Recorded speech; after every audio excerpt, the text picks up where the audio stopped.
Wanted to do a quick video with the Super Nintendo console with using the bridge. Specifically, we're going to cover the mouse. And this version that I'm using here of the bridge is version 12.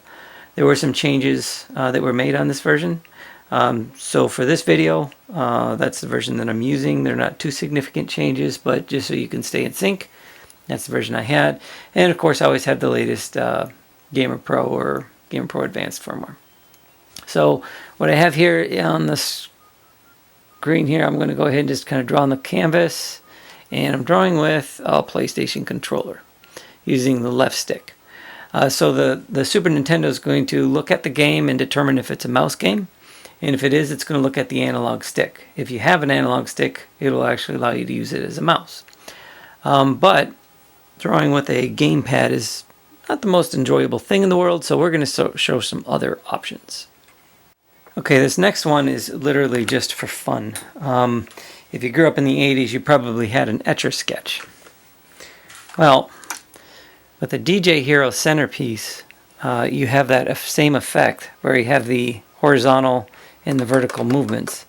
And you can actually draw on the screen just like you did back in the 80s with that Etch-a-Sketch system. Not that it's any better than drawing with a controller, but still kind of neat. So you got your two values here you can use with a DJ Hero. If you're going to use that, first let the two turntables be connected while you detect it. It's required for the detection, but then you can remove them and you can use the centerpiece. But let's look at something else here, a little more fun. Okay, the original intent for this thing was a mouse. So why not use a mouse? This is, I know it's hard to see with the focus, but this is a AtMark. Has the mouse in the center of the controller. And this works pretty much just like a, kind of like a top-down mouse. Some people call it trackball. Works just like the Super Nintendo mouse. So if you have this Super Nintendo mouse, you're not going to get much better here with this one. But at least with this controller, we're now to the point where we can actually attempt to make some shapes. That's kind of like a cloud. Let's see if we can do a square. Not really too well. That's a better one. But drawing with a mouse was never an easy thing to perform anyways. But there you have it. That's using an actual trackball-like device, very similar to a mouse. But for the grand finale, here is the last one, which I think is the best one. And for this one, I did want to reset the canvas. So this is a Wii graphics tablet. And this thing is going to act just like any graphics tablet would. It does have pressure sensitivity on the tablet, but for obvious reasons, the game didn't have any support for that. But with this one, we can go ahead and actually draw, and we can draw pretty well. Here's my attempt to write the company name. Oops, got skipped there.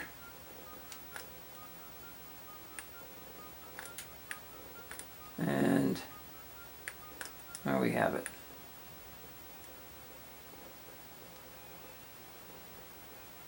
Didn't quite have enough room, but you get the idea.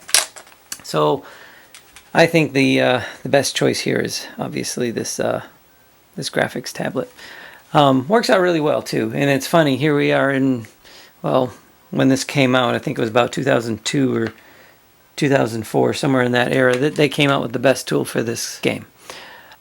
Now we're going to go ahead and take a look at another game that would use the mouse, and we're going to show some of the controllers that make sense there. Okay, so here we have Arkanoid, and what we're going to use for playing Arkanoid to start out with will be the Atari paddles. I have two of them in my hands. I'm going to kind of show how that works. Alright, so you got one paddle that can move back and forth. If you go all the way to the left, now the second paddle will work. So you can choose which paddle you want. To just render it out of the way, just turn it to the left, and then activate the second paddle. And I'm even able to play this game pretty comfortably, switching back and forth between the paddles to demo that. As you can see, that works pretty well. And this one here, I have the pause button on this one. Here's just a regular controller, which isn't really that bad. It's not as easy to play than it would be with a paddle or something like that, but it is actually quite playable. With this one, it's just a little different in the way that it works, because if you realize there's a fixed limit, you can only go a certain distance. So what happens is when you hit the max distance, it just keeps traveling in the last direction that it was traveling in. So all the way right, it'll continue to just travel right. So that's how it gets around that ability. But okay, let's take a look at one more. Okay, and that is the at mark again. In this case, we have a nice little mouse ball. And that is another nice way to play the game. Again, this is kind of how it was originally designed. So if you have a NES mouse, that may be your preferred option anyways. But if you did have another controller that had like a trackball or a mouse, that will work just as well. Any other type of controller that has these designs will work. Nagcon controllers will work, obviously. Anything like a steering wheel that has analog for the x-axis. All the paddles, there's a wide range of them. Driving controllers will work. Basically everything I have has been tested and works out pretty well. So there are some additional options for the Super Nintendo if you like those mouse games. But I think that the two main ones, Mario Paint and Arkanoid, show the main way that the mouse is used. Either a full screen type of deal or just a horizontal or vertical type of deal. So there you go. Thanks for watching.